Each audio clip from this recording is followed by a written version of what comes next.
inyamaswa muntu ati n'igikoko bati n'icyo ntazi bati uriya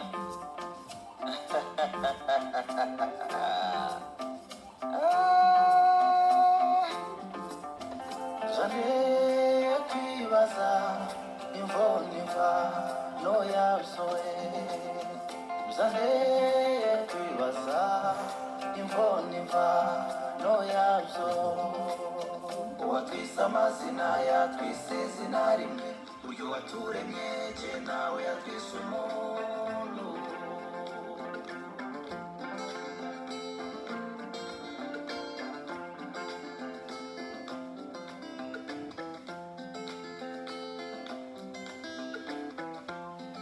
numisa umugore bamwita umugabo umwana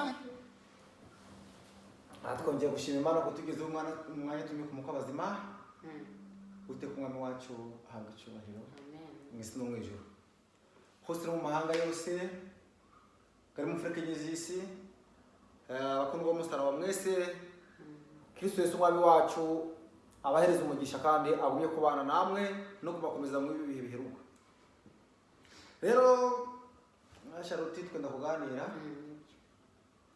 ku bijanye n'ibihe nuko tureba agakiza ukuntu gahagaze ese ukuntu abakristo bashobora kwifata niyo wenda twenda kuganiraho mu mwanya urabyemera. Sawa. Turamanza twasenga turagushima mwami utugeze umwanya turi ku mukabazima agucubara mu isi no mu ijuru. Turakwiragije data buja abatuye mu Afurika y'isi bose ubane nabo data buja kandi ubakomeze ubutumwa bw'amarika wa gatatu w'ibihe biheruka tubwakira nituze kandi data buja ko tubwira kwihana data buja twihane tusenge twifuza kubana nawe kuba Kristo Yesu umwami wacu amen. Bo twenda kuganira ku magambo ngari kuboneka muri Bibiliya mu Baroma 3:18 amagambo bari kutubwira kuko abantu twamajije kugomera Imana cyane ese habaye ibiki kwera twamajije kugomera Imana habaye ibiki kuba twarangije kugomera Imana ibyabaye ni ibyaha byabaye byinshi ku isi kandi abantu ntabwo bagishaka kwihana. Abantu tugeze mu gihe abantu isi yabaryohera nibwo isi yatangira kubaryohera. Rero ago magambo ngariboneka mu Baroma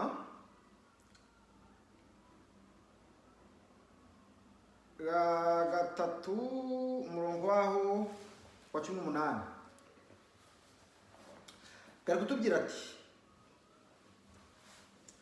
kari kutubwira yuko abantu bose batsinzwe n'urubanza. Ese ni ukuri? Batsinzwe n'urubanza. Ni ukuri. Twatsinzwe n'urubanza. Dutsinzwe n'urubanza biba bite? Kristo araza atujana kugakiza kugira ngo buri wese yigerereye. Igihe amategeko gagara tunaniye Kristo azana amategeko y'ubuntu. Ubwo buntu rero tubonera muri nde? Uwamenye Kristo ubundi amahame Kristo aragamubwira afite kugenderamo. Amen. Amen. So kuri Okay. Aha.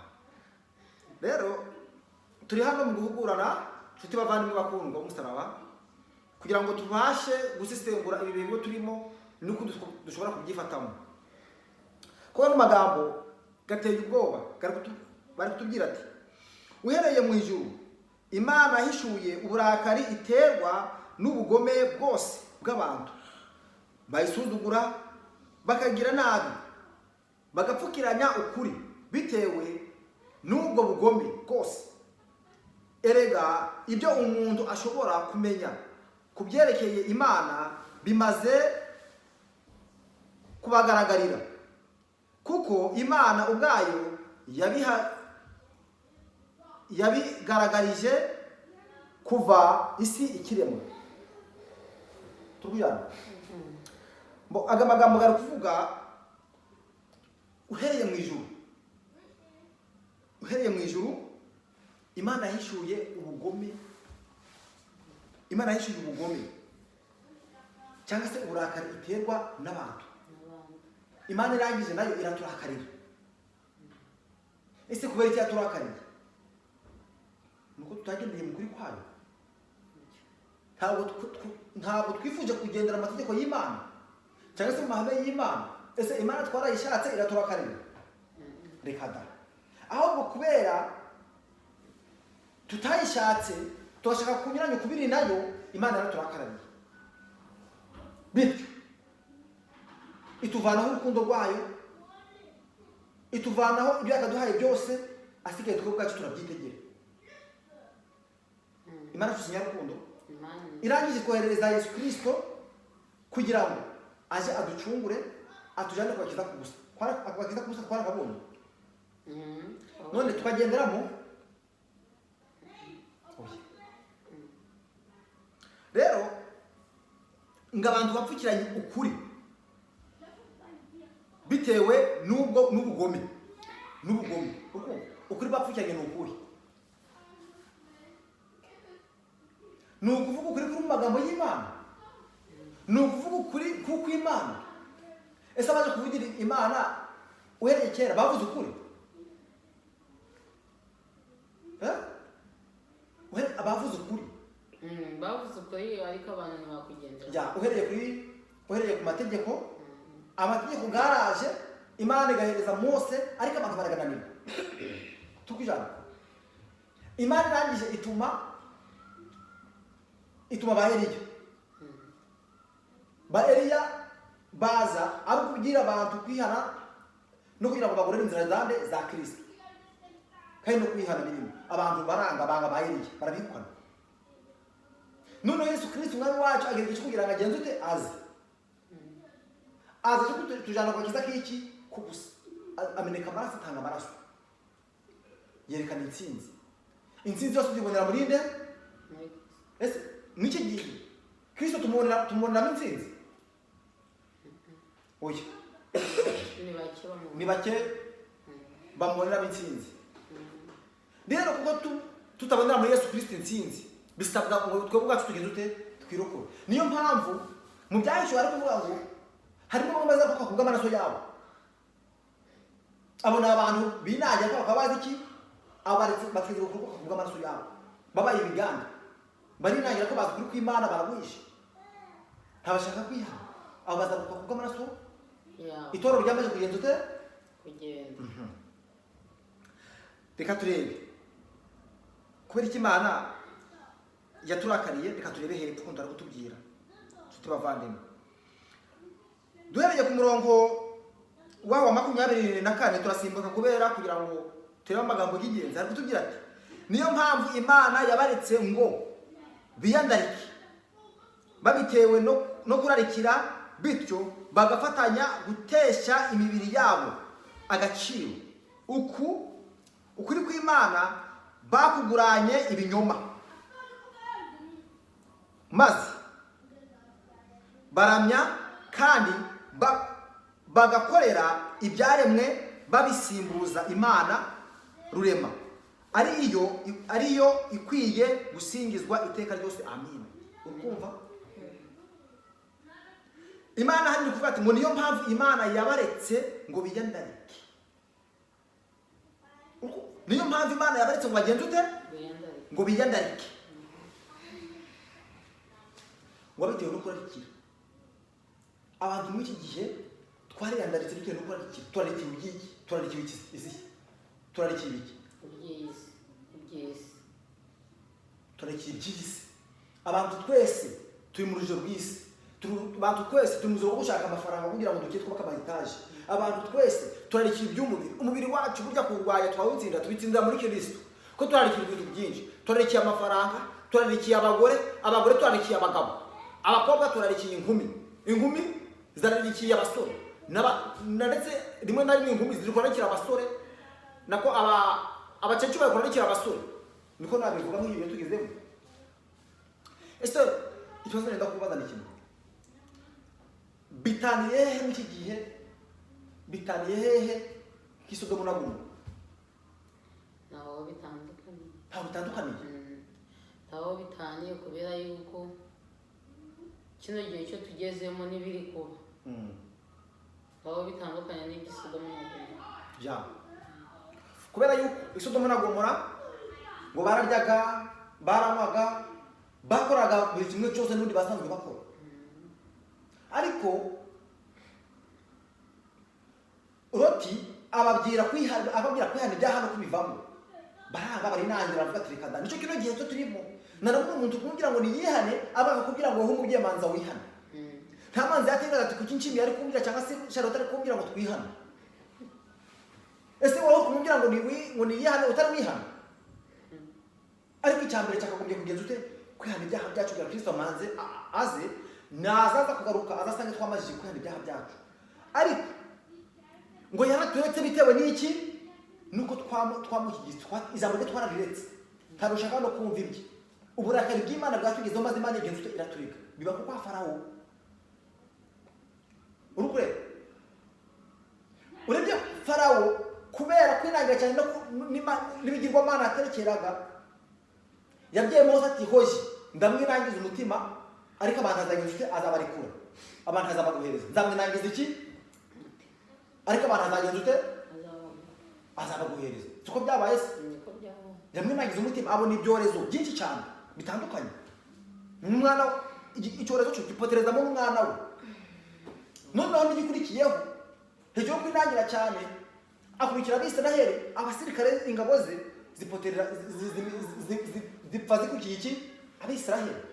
Kumvishije no muri iki gihe ingabo nyinshi zigiye gupfa zikurikiye abana b'Imana kugira ngo zibice. Right? Kubera umuriro uzava mu ijuru ubatsembe ubagweho kandi muzaba bagitumba. Tukujana niko bari tugiye. None aya magambo ese tumaze kureba Isodomu ni Gomora. Ese buno hakorwa ibihe byaha cyane cyane abantu. Nuko nakiri ubyisi twabivuze gusiga. Ibyisi kuyandarika gusambana ibyaha byose bibaho cyane kitari. Noneho harenze indega kamere y'ibyaha abantu n'igihe basambana n'iki n'inyamaswa. Wenda kubwara cyo muri bira ntabwo basambana n'inyamaswa. Ariko muno gusambana n'inyamaswa ni kama kawaida. Abagabo kubwara tubiyara banga buno biriho si. Nese kinarakubaza ibi byorezo bikaba biri kutwereka iki cyahindura ku Kristo cyangwa byiringiro cy'uko mu Kristo. Ibyorezo biri kutwereka icyahinduka ku mukirisitu ni ukwiyegeza n'Imana cyane. Yes. Kwegeza n'Imana cyane tugasenga bihagije kuko kino gihe cyo tugezemo mu gihe cyo kugaruka kwa Yesu. Yes. Ubwo ukuvuga mw'ibi bihe kwera ibyaha byabaye byinshi kandi abantu bagoretse ukuri kw'Imana. Uko kuri kw'Imana bagenda bakuvuga mu binyoma. Imana yarabaretse abahanuzi b'ibinyoma muri Yesu babaye kangari. Buri wese sari kwigisha ibijyanye n'irari rye. Niyo mpamvu n'amakanisa gabaye kangari bitewe n'irari ry'iki by'abantu uje gusobanura Bibiliya nabi. Ni ukuvuga Satani yadusizemo ako kavuyo kugira ngo abantu bagenze ute abapoteze. Ariko Imana ishaka kandi umutima umwe. Ni itorero rimwe bati itorero rimwe. Ni itorero ryamazije n'umuntu amazije kwemera Yesu Kristo umwami wacu n'umukiza kandi akaba afite kwihana akaba yarihana. Yarikiranywe na Satani kuko kiranwa na Satani ni ukwihana ibyaha. Aha. Rero reka turebe ngo kwihana turi kuvuga ese twaba turi mu kuri kubira abantu mu bihane. Twebwe twarihanye nawe naje dufite kwihana. Cyangwa dufite kuba bambe ntanga urugero. Dore amagambo twenda kureba amagambo ari muri Luka 13 umurongo wa mbere. Luka 13 umurongo wa mbere ari kuvuga kwihana ni ngombwa. Nubwo mutwa amagambo ari kuvuga kwa amagambo 13 turavuga ati muri icyo gihe abantu bamwe baraza babwira Yesu ko Pilato yicishije abanyagalilaya. Baturaga ibitambo amaraso yabo akivanga n'ay'ibitambo byabo. Yesu arababaza ati mutekereza ko abo banyagalilaya bishwe bene ako kageni? Ariko bari abanyabyaha kurusha abandi. Banyagalilaya bose ntabwo ari byo rwose. ahubwo ndababwira ko namwe nimutihana mwese muzashira nkabo, cyangwa se ba bantu 18 bo bagwiriwe n'umunara w'Isilowa bagapfa. Mutekereza ko bari baragize nabi kurusha abandi baturage b'i Yerusalemu? Ntabwo ari byo rwose, ahubwo ndababwira ko namwe nimutihana mwese muzashira nkabo. Ibyo babizanje bahore. Urukundo. Ijambo Yesu atubwiye natwe nitutihana tuzashira nkabo. Niko yababwiye. Mwiki gihe natwe kutubwira ngo natwe nitutihana tuzashira nkabo. Natwe nitutihana tuzaje kuzimu. Tuzaje kwa shitani. Natwe nitutihana ibyo biratumara. Ariko nitwihana Kristo umwami wacu agenzude aratuyobora, si byose? Kubera abantu bagabo ngo batambaga ibitambo by'amaraso, bari abagabo beza cyane kandi bakora ibyiza, ariko Pilato ngarabica yirusha kuri Yesu, aravuga ati Yesu, none ko Pilato yisha abantu kandi baratambaga ibitambo by'amaraso? Yesu ageze nyuma arababwira ngo mbese muratekereza yuko abo bantu bari bafite ibyaha? Ahubwo arababwira ati namwe nimutihana namwe muzagenzwe muzaba nkabo. Kino gihe cyo tugezemo rero dutegereze kugenza ute? Kwihana. Tugeze kwihana. Ese hariya dusubiye inyuma twarebye amagambo ari kutubwira ku byaremwe. Reka rero twibanda cyane mu Baroma 3:18. Hatubwiye kuko abantu dushaka kugira ngo iby'Imana tubisimbuze ibyaremwe. Ese ni ukuri? Ni ukuri kino gihe cyo tugezemo. Ngo ni ukuri, uko uvuze ni ukuri mu gihe tugezemo. Abantu dushaka gusimbuza ibyaremwe, kandi mu by'ukuri bino bintu byaremwe n'Imana. Ijuru ryaremwe n'Imana. Urashaka Abaroma 3:18 asoma go magambo. Bino bintu byose byaremwe n'Imana. Ibyaremwe byose ni Imana, kandi ibyaremwe tubirebera biki? Imana. Siko? Natwe nje barakoremamo Imana. Kuko Imana ari ubushobozi, kareba igiti kakireba ati Imana akazi ko yakiremye, kareba ijuru bafata Imana akazi yari bandite ikitakiremye. Ese hari photocopy mu by'Imana yaremye nibibaho mu bantu bose bari kwisi? Hari umuntu ese mu banyabwenge habe na Satani, hari photocopy Satani yapima kurema mu by'Imana yaremye ngizane ihumeke? Ntitwitamo Imana ntabwo yaremye photocopy. Ese none niye photocopy iri kuva mu byaremwe by'abantu bashaka gushiraho gusimbuza Imana? Nukubaha iby'isi cyane kurusha Imana, kuko bashaka gufata iby'isi ibyaremwe bakaburiza umuntu uburenganzira. Nuko twenda kubura uburenganzira, ahubwo uburenganzira twari dufite tubuhereze ibyaremwe. None Imana yacu Yesu Kristo umwami wacu nawe tumukura ko dusenga ibyaremwe no dushiraho umutima cyane ku byaremwe. Ariko ntabwo byakagombye kuba ngombwa ko Yesu Kristo umwami wacu ko ari waremye byose twagombye gusaba Imana noneho ikadukiza umugogoro n'ibyorezo. Ariko nta muntu ubwe nta mufite uruhare kubwe kugira ngo agenze ute ibyaremwe abihindure. Turukona cyane nk'abayobozi bacu bari kushaka gusoza urugamba, kuzana urugamba ku byaremwe. Ese bafite uruhusa ku byaremwe kugira ngo bahindure ikirere cyangwa bahindure ijuru? Tibishoboka. Nta nubwo babishobora. Ariko Uwiteka ubwe afite guhindura ibyaremwe. None inshuti bakundwa, mwimebewe uruka dukora iki?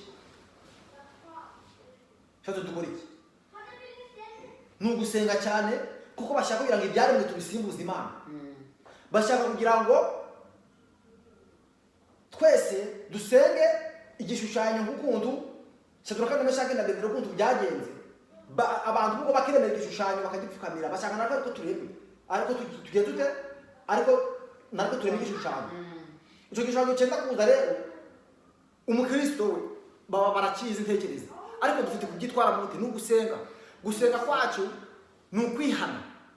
Gusenga dusenga ngo twihana ibyaha byacu, tujyaturire Kristo umwami wacu atubara dukureho imigugu. None nshuti bakundwa, ikigisho kibaye cyeya turemera utigiye, ariko Uwiteka umwami wacu abahereza umugisha kandi abashe gutega amatwi. Imana ibakomeze no kubarinda ibyorezo mu gihe tuhatana n'ibyorezo. Uwiteka umwami wacu aba ari we utubera urufunguzo, kandi abera urufunguzo imiryango yacu, no kugira ngo duhereze umwe kugira ngo twubake ingo zacu.